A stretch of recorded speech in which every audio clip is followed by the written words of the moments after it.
Hello जी, अस्सलाम वालेकुम। आज की जो वीडियो है वो इसमें हम कोई ग्रामर का नया टॉपिक स्टार्ट नहीं कर रहे या कोई इंग्लिश लैंग्वेज से रिलेटेड कोई चीज़ नहीं पढ़ रहे। आज की वीडियो में जो एक काफ़ी इंटरेस्टिंग हमारे पास टर्म होती है, एक साइकोलॉजिकल फिनोमेना होता है जिसको कहते हैं संक कॉस्ट फैलेसी। तो ये जब मैंने इसको देखा था तो ये मुझे काफ़ी इंटरेस्टिंग लगा था, और हमारी ज़िंदगी में भी ये बहुत सारे काम हमसे अननेसेसरी तौर पे करवा लेता है।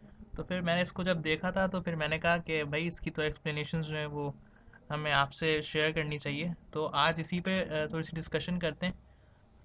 ज़्यादा वीडियो लंबी नहीं होगी, थोड़ी सी इसमें डिस्कशन है। सबसे पहले आपको संक कॉस्ट का कॉन्सेप्ट देंगे कि ये होती क्या है, और फिर जो ये आपका जो टर्म है पूरी संक कॉस्ट फैलेसी, इसके बारे में थोड़ी सी आपसे बात करेंगे। तो without wasting any further time, बिस्मिल्लाहिर्रहमानिर्रहीम, लेट्स स्टार्ट।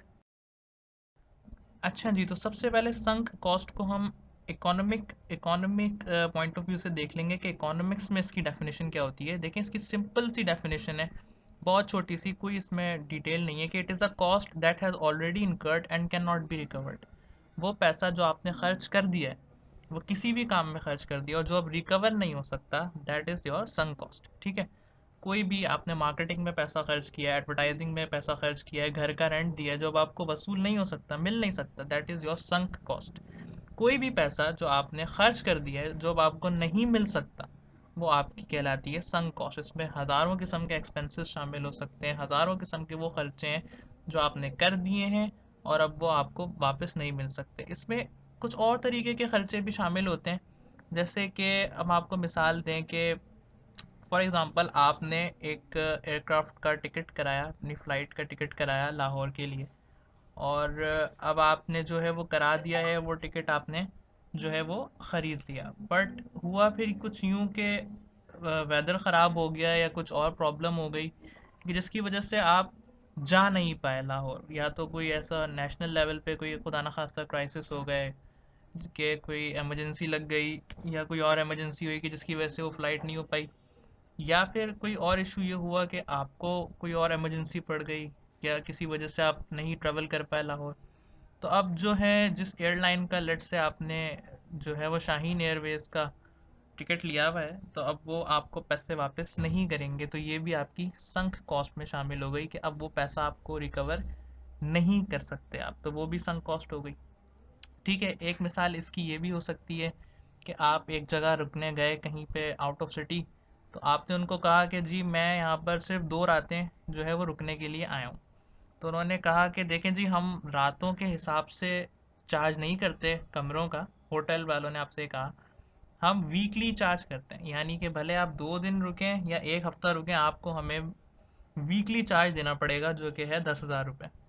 तो फिर आपने कहा चलें ठीक है, क्योंकि आपको रुकना तो था वहाँ पे और इलाके में लेट सपोज़ एक ही होटल था, तो आपने उसके लिए रज़ामंदी अपनी ज़ाहिर करी और 10,000 रुपये ही दिए 2 रातों के। हालांकि वो आपको उन 10,000 रुपये में आप वहाँ पर एक हफ़्ता रुक सकते थे, लेकिन क्योंकि आपको रुकना ही वहाँ पे 2 रातें ही क़याम करना था, तो इसलिए आपने 10,000 रुपये पूरे दिए। तो ये जो 8,000 रुपये हो गए, या जितनी भी आपकी समझ लें 7,000, जितनी भी आपकी कॉस्ट थी जो आपको पूरे 7 दिन की देनी थी, वो आपने 2 दिन ही उसके सिर्फ कंज्यूम किए, तो ये भी संक कॉस्ट में आ जाती है। तो ये तो हमने बात कर ली कि जी संक कॉस्ट क्या होती है। अब संक कॉस्ट फैलेसी क्या होती है, अब इसकी डेफिनेशन देखते हैं।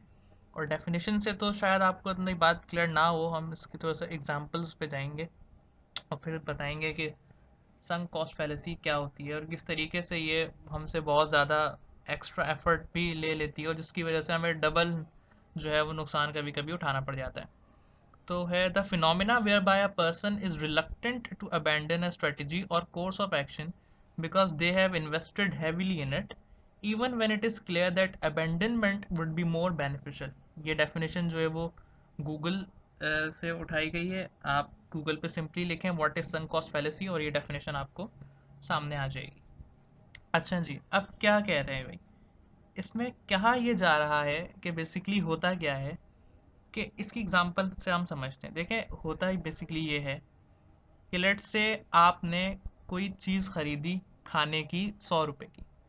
ठीक है, आपने फॉर एग्जांपल कोई भी खाने की चीज़ खरीदी, 100 रुपए की ले लिया आपने। अब आपने जब उसको खाना शुरू किया तो आपको ये एहसास हुआ कि भाई ये चीज़ में तो बिल्कुल मज़ा है ही नहीं, ठीक है, या ये चीज़ तो ख़राब है, या ये चीज़ तो जो है वो ऐसी नहीं है जो आपकी बॉडी को अच्छी लग रही हो या जिसको आपको खाने का दिल कर रहा हो। लेकिन क्योंकि आपने उस पे 100 रुपये खर्चे हैं, तो आप कहेंगे कि यार ये तो मैंने ख़त्म करना ही करना है, ठीक है। क्यों? क्योंकि मेरा इस पे पैसा लगा हुआ है। करना आपको क्या चाहिए? आपको उसी वक्त उसको फेंक देना चाहिए, उसको डिस्पोज ऑफ कर देना चाहिए, या किसी ऐसे बंदे को दे देना चाहिए जो जिसको पसंद आए। बट आपने क्या किया? वो आपने खा ली। क्यों खा लिया आपने? आपने यूं खा ली क्योंकि आपके दिमाग में ये चीज़ है कि भाई मैंने इसको पैसों से ख़रीदा है, मैंने इस पे इन्वेस्ट किया है, तो मुझे उसका रिटर्न चाहिए ही चाहिए। जबकि आपको पता है कि अगर मैं इसको छोड़ दूंगा, even when it is clear that abandonment would be more beneficial, जबकि आपको पता है कि अगर मैं इसको छोड़ दूंगा, इसको नहीं खाऊंगा, इसको रहने दूंगा, तो मेरे लिए ये ज़्यादा सही रहेगा। पता चला जब आपने वो खा ली और आपकी बॉडी उसको एक्सेप्ट भी नहीं करी थी, फिर भी आपने खा ली, तो अब जो है आपकी तबीयत मज़ीद ख़राब हो चुकी है और अब आप किसी हॉस्पिटल में लेटे हुए हैं, और आप अब आपका जो है उस पर डबल ट्रिपल जो खर्चा है वो आ गया। यानी कि 100 रुपये की चीज़ ने आपको, उससे आप जो स्टिक रहे, उसने अब आपको हॉस्पिटल में पहुंचा दिया, जहाँ पे अब आप हज़ारों रुपए के जो है वो मेडिसिन एंड आपके बिल्स जो हैं वगैरह वगैरह वो आ रहे हैं। तो ये कहलाती है जी संक कॉस्ट फैलेसी। इसका हम बहुत देखते हैं चीज़ें बिजनेस डिसीजंस में।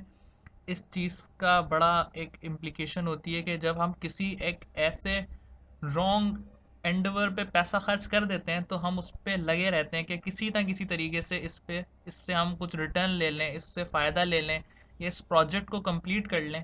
हालांकि वो प्रोजेक्ट हमारे लिए जस्ट वेस्ट होता है और उससे हम मज़ीद जो है वो नुकसान में ही जा रहे होते हैं। इसकी सबसे अच्छी मिसाल जो मैंने आपको अभी दे दी, कि जब हम कुछ ख़रीदते हैं खाने के लिए, और वो सिर्फ हम यूँ फिनिश कर रहे हैं, हमें अच्छा बिल्कुल नहीं लग रहा, वो हमें ये भी पता है कि ये सड़ गया है या फिर ये ख़राब हो चुका है, बट हम फिर भी खा रहे हैं क्योंकि हमें ये है कि यार हमें इसको ख़त्म करना है, क्योंकि हमने इससे जो है काफ़ी हमने इसमें इन्वेस्ट कर दिया। Same goes for the relationships. कभी कभी रिश्तों में भी ऐसा होता है कि हम कुछ रिश्तों को जस्ट खींच यूं ही रहे होते हैं क्योंकि हमने उसमें इमोशनली और समटाइम्स फाइनेंशियली भी बहुत इन्वेस्ट कर दिया होता है, और हम उसको जस्ट यूं ही खींच रहे होते हैं कि यार किसी तरीके से मैं इससे कुछ फ़ायदा हासिल कर लूँ, ताकि जो मेरी कॉस्ट है वो पूरी हो सके। तो हालांकि उसके लिए जो अप्रोप्रिएट कोर्स ऑफ एक्शन है वो यही है कि आपको उसको छोड़ देना चाहिए जब कोई रिश्ता आपको फ़ायदा नहीं दे रहा है। जब आप देख रहे हैं कि आपका पार्टनर भी आपसे खुश नहीं है और ना आप अपने पार्टनर से खुश हैं, तो फिर उस चीज़ को छोड़ देना चाहिए। बट स्टिल लोग उसको खींचते रहते हैं, जिससे वो मज़ीद इमोशनल ब्रेकडाउन और डिप्रेशन की वादियों में चले जाते हैं, एंड देन उससे फिर कुछ भी नहीं मिलता। तो that is the human behaviour basic. हमारी ज़िंदगी में भी अक्सर ऐसा होता है कि हम किसी चीज़ों पे लगे रहते हैं मीनिंगलेसली, जबकि जो अप्रोप्रिएट कोर्स ऑफ एक्शन होता है वो यही होता है कि हम उसको छोड़ दें, बट हम स्टिल उस पर लगे रहते हैं कि यार किसी तरीके से इस पर हमें कुछ मिल जाए, इससे कोई रिटर्न मिल जाए। तो this is the basic concept of sunk cost fallacy. और आज की वीडियो में यही था।